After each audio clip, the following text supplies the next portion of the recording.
नमस्कार साथियों, उत्तर प्रदेश के परिषदीय स्कूलों में कार्यरत लाखों शिक्षकों से जुड़ी एक बहुत बड़ी खबर सामने आई है। अब शिक्षकों की उपस्थिति रजिस्टर में नहीं बल्कि मोबाइल और डिजिटल सिस्टम के माध्यम से दर्ज की जाएगी। सरकार बहुत जल्द ऑनलाइन उपस्थिति प्रणाली को लागू करने जा रही है।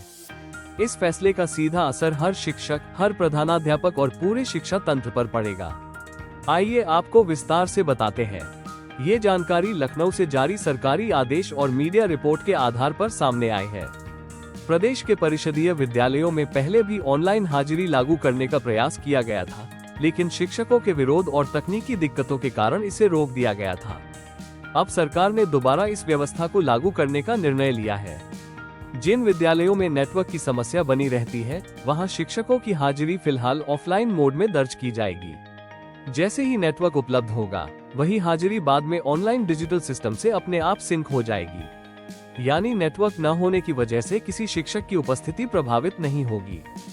सरकारी आदेश में ये भी कहा गया है कि यदि किसी विद्यालय में प्रधानाध्यापक ऑनलाइन हाजिरी दर्ज करने में असमर्थ पाए जाते हैं, तो उनसे ये जिम्मेदारी लेकर किसी अन्य शिक्षक को सौंप दी जाएगी, जो तकनीकी रूप से सक्षम होगा। सरकार ने ये भी स्पष्ट किया है कि बिना शिक्षक का पक्ष सुने किसी भी प्रकार की कार्रवाई नहीं की जाएगी। यदि किसी शिक्षक की अनुपस्थिति दर्ज होती है, तो पहले उससे कारण पूछा जाएगा, उसके बाद ही कोई प्रशासनिक निर्णय लिया जाएगा। इस पूरी व्यवस्था को तकनीकी रूप से मजबूत बनाने के लिए स्कूल शिक्षा महानिदेशक की अध्यक्षता में एक तकनीकी समिति गठित की गई है।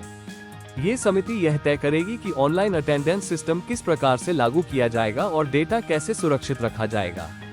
इसके लिए बेसिक शिक्षा विभाग में एक अलग डिजिटल प्लेटफॉर्म तैयार किया जा रहा है।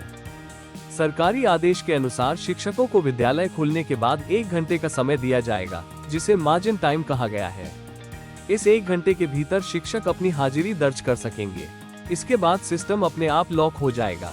इस फैसले से एक ओर जहां शिक्षा व्यवस्था में पारदर्शिता आएगी, वहीं दूसरी ओर शिक्षकों की दैनिक निगरानी भी बढ़ जाएगी।